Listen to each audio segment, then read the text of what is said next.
Well, unions are also staging a protest in central Paris this afternoon. France 24's James Andre is there in the Jardin du Luxembourg, in the heart of the French capital. James, level of support for this strike and protest by teachers, what sort of level would you say it's at? How much support does this strike action have?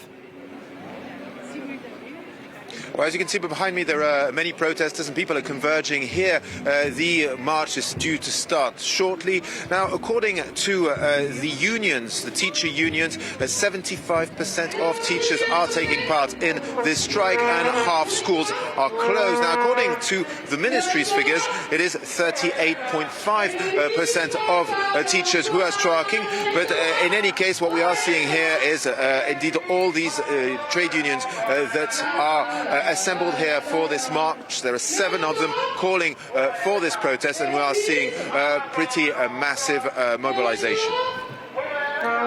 Okay, so it sounds like quite angry crowds there at the protest. Tell us a little bit more about what their main grievances are, James.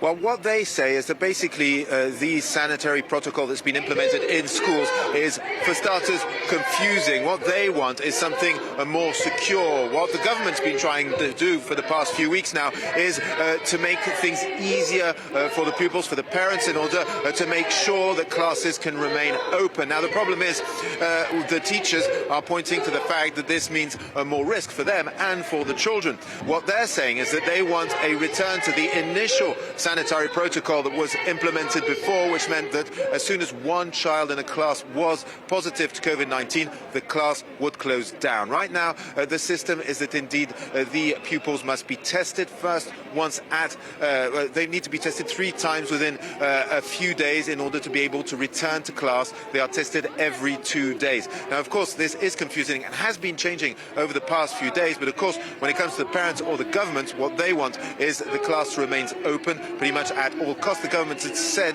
that closing classes will only be in last resort if the pandemic was to indeed evolve in a different direction. So it is very much a fight here between these unions, the teachers and the government, who wants to stick to its guns and indeed try and ease this sanitary protocol in the weeks to come.